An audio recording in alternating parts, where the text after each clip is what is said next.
The key concept that our seminar is trying to address is spherality. The Anthropocene is a proposed term for a geological epoch when human disturbance has taken on planetary proportions. Many have increasingly described it as a time when we can't think beyond the past and the present. So I think our seminar is trying to think about ways of looking at emergent life.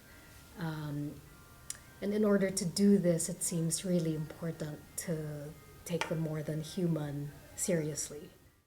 So I think we kind of want to expand the term technology to also think about the kind of multi-species lives that become part of human made technologies, but that go feral in a sense, right? That kind of become the unintended consequences of human technique, right? And technique also means method, right? Of kind of intervening into human environment relations. And so one thing that came up this morning was also thinking of technology as not necessarily a way of human externalization, but also as forms of internalization, of collecting, of incorporating, and how,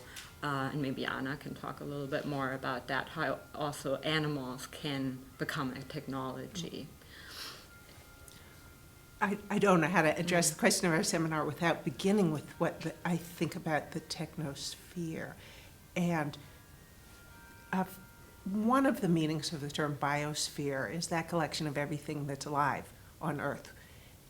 One way, then, to think about technosphere is that collection of all kinds of technologies without the assumption of the systematicity that I know some of the seminars would like to argue for technosphere. We're not challenging them, but looking at, again, a different view of technosphere that's just the sediment of all the kinds of technologies, that's everything that's out there.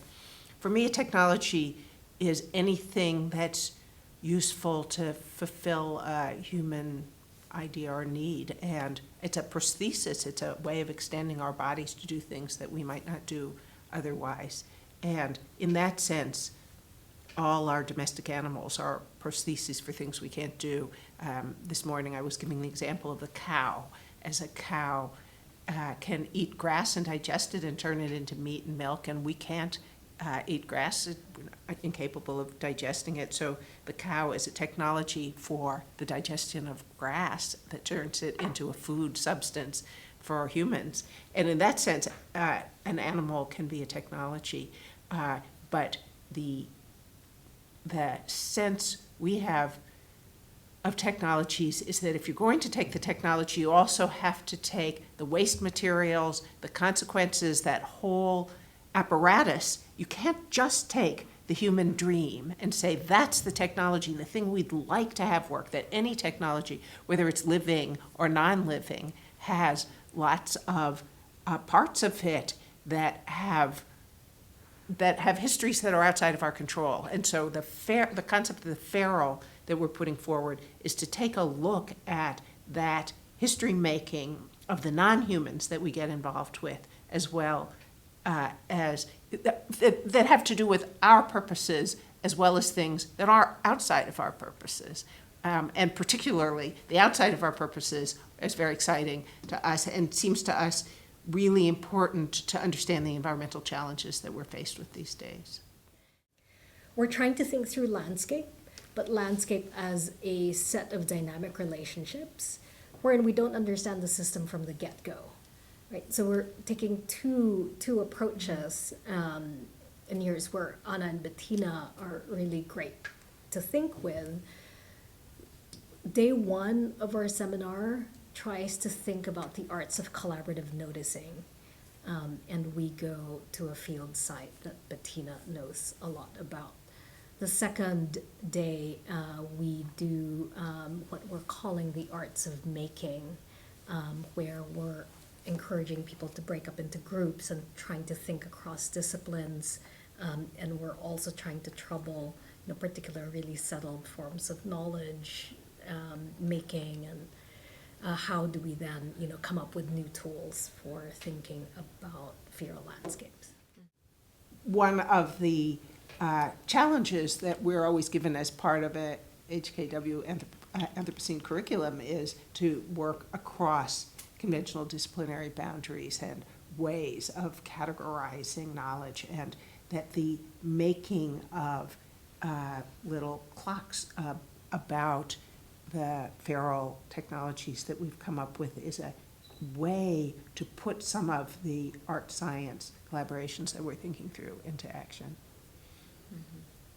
So it's an experiment to take the natural history part of it very seriously, and also to take the making and aesthetic part of it seriously too. One of the problems of how people think of technology in general is they just look at the intent, that if it's a car, it's a vehicle for driving you along the road. It's not something that's rusting in a lot full of, junk. That we only think about the intent. We forget to think about the huge set of implications involving waste products and the production means and all of the stuff that goes on in including cars in our lives.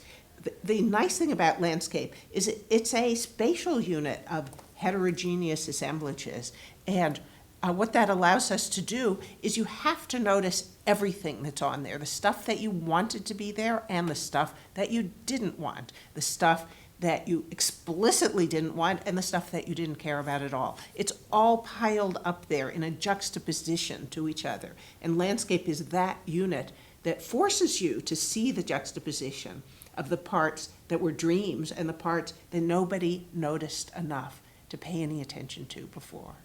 So that's why landscape's so great, and maybe a good place to talk about this former switch yard. Right. So, I think kind of drawing on what you just said in terms of the different, I think one aspect that we're really trying to stress is the different timescales and histories that we can also start paying attention to if we look at multi-species kinds of relationships around technology. And what we did today, going to this former train yard that has been turned into a nature park, is looking at the ways in which a human made an infrastructure that has human intentions built into it actually became an infrastructure for plants and for vegetation and for all kinds of organisms, right? That in a sense started to hijack the infrastructure as it was falling into decay. And so paying attention to the ecologies that emerge around this particular infrastructure actually shows us the different timescales and also different histories that are involved in these kinds of technologies and infrastructures. And so that was one thing that we've been looking at during our field trip today. So. One of the reasons we're so interested in living things as a feral technology is because they can gain new abilities that they didn't have beforehand through humans' histories. And it's easier to see that. I mean, they're using non-vital things, of course, too, but you can see how in the process of getting entangled in our Anthropocene histories, they become something different. They become historical actors in a way they weren't before. And the example that occurs to me, because it happened right outside of HKW, is yesterday Bettina and I went to the Tiergarten and we saw these little stalks emerging of what were a plant that's become common around here, Japanese knotweed, that in Japan is not a problematic species at all. It's just something that grows in disturbed places, but it got shipped to Europe and in the process hybridized across different species, and now has become a very aggressive plant that takes over landscapes, that lots of stuff dies underneath it.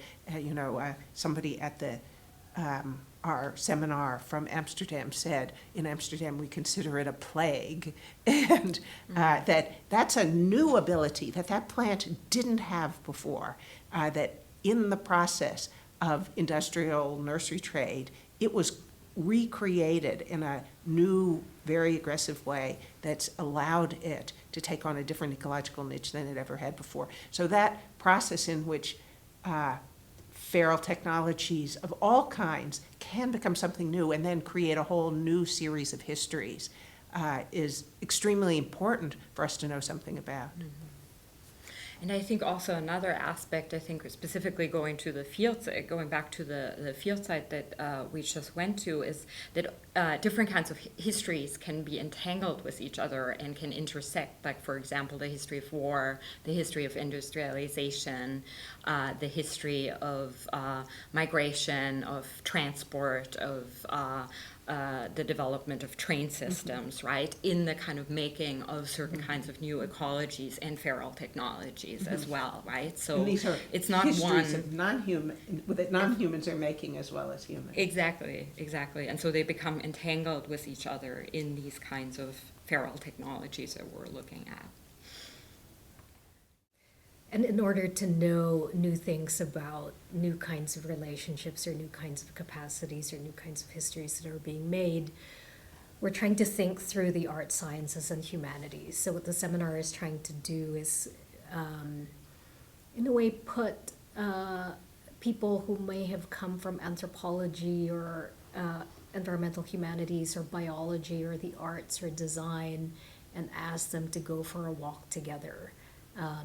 Finding out what they see, what they can capture, what they can document together, and then afterwards try and develop certain kinds of sketches, certain kinds of studies. So they're not finished pieces, but rather experiments in trying to articulate what are these new kinds of life that we're seeing emerge.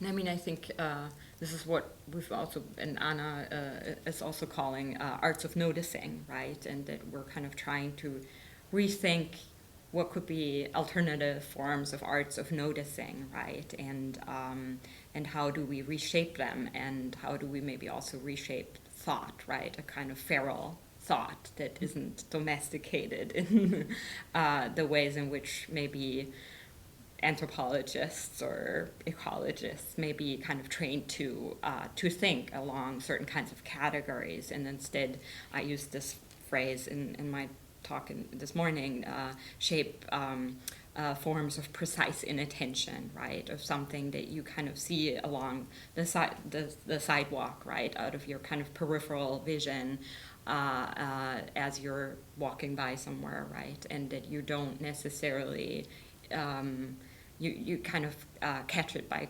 chance, right? Yeah, you get a glance of it. I think that's actually how we yesterday, when we went to the Tiergarten, how we discovered the Japanese knotweed. You know, we were talking, and I think out of my peripheral vision, I saw these red stems, and I was like, oh, what's that? And then you started paying attention, and we were like, oh, and then you recognized it, right? But we were not really specifically looking for that particular plant, so, yeah. I think with humans developing certain kinds of technologies, it's made particular forms of life more responsive, or we've made certain cycles increasingly indeterminate and unpredictable. So developing something that pretends to know how things work, Right, can be really dangerous. Or going into a field and saying, we know what this species is supposed to do, it's supposed to be following this cycle, can be very dangerous. But at the same time, we're also saying it's really necessary to know what those cycles are now, because we've got to know how they've changed. So how do we understand these processes of continuity and change? How do we understand rupture as well as history? How do we know how things break down or how they coordinate? So we're relying on all different forms of knowledge. So we've got to hold on to lots of things because the world is somehow spinning out of control, or seems to be anyway. So something we're also trying to develop in the seminar, or trying to propose in the seminar, is that there's no God's eye view.